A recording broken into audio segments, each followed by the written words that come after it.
ವೀಕ್ಷಕರೇ ನಮಸ್ಕಾರ. ನಾನು ನಿಮ್ಮ ನಾಗರಾಜ್ ಚೋಳು, ಪ್ರಖ್ಯಾತ ಜ್ಯೋತಿಷಿ, ವಾಸ್ತು ಹಾಗೂ ಸಂಖ್ಯಾಶಾಸ್ತ್ರಜ್ಞರು ಮಾತನಾಡ್ತಾ ಇರ್ತಕ್ಕಂಥದ್ದು. ವೀಕ್ಷಕರೇ, ಮೊನ್ನೆ ನಮ್ಮ ಕಚೇರಿಯಲ್ಲಿ ತಾಯಿ ಮತ್ತು ತಂದೆ ಬಂದು ಅವರ ಮಗನ ಜಾತಕದ ಜನ್ಮ ದಿನಾಂಕ ತಿಳಿಸಿ ಮದುವೆ ಯಾವಾಗ ಆಗುತ್ತೆ ಅಂತೇಳಿ ಪ್ರಶ್ನೆಯನ್ನು ಕೇಳಿದರು. ಅವರ ಮಗನ ಜಾತಕ ತಪ್ಪಾಗಿದ್ದರಿಂದ, ಅಂದರೆ ಒಂದೊಂದೇ ಅಕ್ಷರಗಳು ಗ್ರಹ ಕುಂಡಲಿಯಲ್ಲಿ ಬರೆದಿದ್ರು. ರಾಹು ಅನ್ನೋದಕ್ಕೆ ರಾ ಅಂತೇಳಿ, ಕೇತು ಅನ್ನೋದಕ್ಕೆ ಕೇತು, ಶನಿ ಭಗವಾನರು ಶನಿ ಅಂತ ಇದ್ದದಕ್ಕೆ ಶಾ, ಈ ಥರ ಒಂದೊಂದು ಅಕ್ಷರ ಇದ್ದಾಗ ಅವರಿಗೆ ಸಜೆಸ್ಟ್ ಮಾಡಿ ಬೇರೆ ಜಾತಕ ಮಾಡಿಸ್ಕೊಳ್ಳಿ ಅಂತ ಹೇಳಿದಾಗ ಜಾತಕ ಎಲ್ಲ ಮಾಡಿ ಅದಕ್ಕೆ ವಿಮರ್ಶೆ ಮತ್ತು ಪರಿಹಾರಗಳನ್ನು ತಿಳ್ಕೊಂಡು ಆದಮೇಲೆ ಕಡೆಯಲ್ಲಿ ಅವರು ಒಂದೆರಡು ಪ್ರಶ್ನೆ ಕೇಳಿದರು. ನಮ್ಮ ಹುಡುಗಂದು ಸಿಂಹ ರಾಶಿ, ಮಾಘ ನಕ್ಷತ್ರ, ಮೇಷರಾಶಿ, ಕೃತಿಕ ನಕ್ಷತ್ರದ ಹುಡುಗಿ ಸಾಲಾವಳಿ ಬರುತ್ತಾ ಇಲ್ವಾ ಅಂತೇಳಿ ಪ್ರಶ್ನೆಯನ್ನು ಕೇಳಿದರು. ಯಾಕೆಂತಂದರೆ ಆ ಹುಡುಗಿಯ ಹೆಸರನ್ನು ಹೇಳಿದಾಗ ಆ ಹೆಸರು ಮೇಷರಾಶಿ ಕೃತಿಕ ನಕ್ಷತ್ರಕ್ಕೆ ಬಂತು. ಈ ಸಾಲಾವಳಿಯ ವಿಚಾರಗಳನ್ನು ಪಂಚಾಂಗದಲ್ಲಿ ಚೆಕ್ ಮಾಡುವಾಗ 26 ಗುಣ ಬರ್ತಾಯಿತ್ತು. ನಾನು 26 ಗುಣ ಬರ್ತತೆ, ಮದುವೆ ಮಾಡ್ಬೋದು ಅಂತೇಳಿ ಸಾಲಾವಳಿ ಪ್ರಿಂಟೌಟನ್ನು ತೆಕ್ಕೊಟ್ಟೆ. ಅವ್ರಿಗೆ ಶಾಕು. ಕಾರಣ ಏನು ಅಂತಂದರೆ, ಅವರ ಊರಲ್ಲಿ ಐನರನ್ನ ಕೇಳಿದ್ದಾರೆ, ಇನ್ನೂ ಒಂದಿಬ್ಬರನ್ನ ಕೇಳಿದ್ದಾರೆ. ಅವರು ಬರೋದೇ ಎಲ್ಲ ನಿಮ್ಮ ಹುಡುಗನ ಹೆಸರು ಚೇಂಜ್ ಮಾಡ್ಕೊಳ್ಳಿ, ಮದುವೆನೇ ಆಗೋದಿಲ್ಲ ಅಂತ ಹೇಳಿದ್ದಾರೆ ಅಂತ ಹೇಳಿದರು. ನಾನು ಅವ್ರಿಗೆ ನಿಖರವಾಗಿ ಸಂಕ್ಷಿಪ್ತವಾಗಿ ವಿಚಾರಗಳನ್ನು ತಿಳಿಸಿ ಸಾಲಾವಳಿಯ ಪ್ರಿಂಟೌಟನ್ನು ತೆಗೆದುಕೊಟ್ಟೆ. ಆಮೇಲೆ ಮತ್ತೊಂದು ಪ್ರಶ್ನೆಯನ್ನು ಕೇಳಿದರು. ನಮ್ಮ ಮಗನಿಗೆ ಕನ್ಯಾ ರಾಶಿ, ಅಂದರೆ ಹುಡುಗಿಯ ಹೆಸರನ್ನು ಹೇಳಿದರು. ಆ ಹುಡುಗಿಯ ಹೆಸರು ಕನ್ಯಾ ರಾಶಿ ಹಸ್ತ ನಕ್ಷತ್ರಕ್ಕೆ ಬರ್ತಿತ್ತು.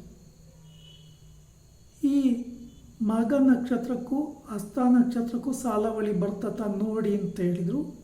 ಆಗಲೂ ಸಾಲಾವಳಿ ನೋಡಿದಾಗ ಪಂಚಾಂಗದಲ್ಲೇ 25 ಗುಣ ಬರ್ತಿತ್ತು. ಅದನ್ನು ನಾನು ಪ್ರಿಂಟೌಟ್ ತೆಗೆದುಕೊಟ್ಟೆ. ಅವ್ರಿಗೆ ಶಾಕಿನ ಮೇಲೆ ಶಾಕು. ಈ ಹುಡುಗಿ ತುಂಬ ಇಷ್ಟ ಆಗಿದೆ, ಅವ್ರಿಗೆ ಮದುವೆ ಆಗಬೇಕು ಅಂತೇಳಿ. ಬಟ್ ಅಲ್ಲಿರ್ತಕ್ಕಂಥ 500 ಪುರೋಹಿತರುಗಳು ಯಾರು ಸಾಲಾವಳಿ ಬರೋದಿಲ್ಲ ಅಂಥೇಳಿ ಹೇಳಿದ್ದಾರೆ. ಆಮೇಲೆ ಅದೇ ಹೆಸರನ್ನು ಇನ್ನೊಂದು ರೀತಿಯಲ್ಲಿ ಹೆಸರು ಬದಲಾವಣೆ ಮಾಡ್ಕೊಳ್ಳಿ ಅಂತ ಹೇಳಿದ್ದಾರೆ. ಅಂದರೆ ಸಪೋಸು ಮಾಘ ನಕ್ಷತ್ರದ ಹೆಸರೇ, ಅದು ನಕ್ಷತ್ರಕ್ಕೆ ಸರಿಯಾಗಿ ಇದೆ. ಬಟ್ ಅದೇ ಥರದ ಬೇರೆ ಹೆಸರನ್ನು, ಈಗ ಕರೀತಾ ಇರ್ತಕ್ಕಂಥ ಹೆಸರಿಗೆ ಬೇರೆ ಇನ್ನೊಂದು ಹೆಸರನ್ನು ಕರ್ಕೊಳ್ಳಿ ಅಂತೇಳಿ ಹೇಳಿದ್ದಾರೆ. ಅವರಿಗೆ ಒಂಥರ ಟೆನ್ಷನ್ ಆಯಿತು. ಆ್ಯಕ್ಚುಲಿ ನಿಜ ಹೇಳಬೇಕಂದ್ರೆ ಸಾಲಾವಳಿ ಬರ್ತಾ ಇದೆ ಅಂತ ಮೊದಲೇ ಗೊತ್ತಾಗಿದೆ ಇವರ ಮಗನ ಮದುವೆನೇ ಆಗೋಗ್ತಿತ್ತು. ಅವರ ಮಾಡಿದ ಎಡವಟ್ಟು ಇವರ ಮದುವೆ ಪೋಸ್ಟ್ಪೋನ್ ಆಯಿತು. ಅಂತಿಮವಾಗಿ ಬೇರೆ ಯಾರಿಂದಲೋ ಸಲಹೆ ತೆಗೆದುಕೊಂಡು, ಅಂದರೆ ನಾನು ಅವರಿಗೆ ಕೇಳಿದಂಥ ಎಲ್ಲ ವಿಚಾರಗಳು ಅವ್ರದ್ದು ಪಾಸಾಗಿತ್ತು, ರಿಸಲ್ಟ್ ಬಂದಿತ್ತು. ಅವರ ಸಂಬಂಧಿಕರು ಅವರು ಹೇಳಿ ತುಂಬ ಟೈಮ್ ಆಗಿದೆ ಇವರಿಗೆ, ಬಟ್ ಬಂದಿರಲಿಲ್ಲ. ಮೊನ್ನೆ ಬಂದಾಗ ಕಡೆಯಲ್ಲಿ ಜಾತಕ ಎಲ್ಲ ತೆಗೆದು ವಿಮರ್ಶೆ ಎಲ್ಲ ಆಗಿ ಸಲಹೆ ನೀಡಿದಾಗ ಈ 2 ಹೆಸರುಗಳನ್ನು ಸಜೆಸ್ಟ್ ಮಾಡಿದಾಗ 2 ಸಹ ಸಾಲಾವಳಿ ಬಂತು. ಆಮೇಲೆ ಅವರು ಅಯ್ಯೋ ನಮ್ಮ ಮೈನರ್ ಹಿಂಗೆ ಮಾಡಿರ ಅಂತ ಅಂದ್ಕೊಂಡ್ರು. ಅನಂತರ ಇವರಿಗೆ ಸೂಕ್ತ ಮಾರ್ಗದರ್ಶನ ತಿಳಿಸಿದೆ. ಸಾಧ್ಯ ಆದರೆ ಮದುವೆ ಮಾಡಲಿಕ್ಕೆ ಅನುಕೂಲ ಇದ್ದರೆ ಮಾಡಿ, ಗುರುಬಲ ಇದೆ ಮೇವರೆಗೂ ಅಂಥೇಳಿ ಸಲಹೆನ ಕೊಟ್ಟೆ. ವೀಕ್ಷಕರೇ,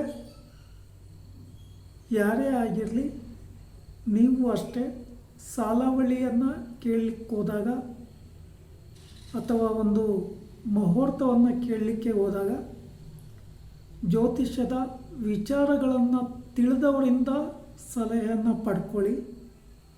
ದೇವಸ್ಥಾನಗಳಲ್ಲಿ ಪೂಜೆ ಮಾಡ್ತಕ್ಕಂಥ ಬಹುತೇಕ ಪುರೋಹಿತರಿಗೆ ಸಾಮಾನ್ಯವಾಗಿ ಕೆಲವೊಂದು ವಿಚಾರಗಳು ಗೊತ್ತಿರೋದಿಲ್ಲ.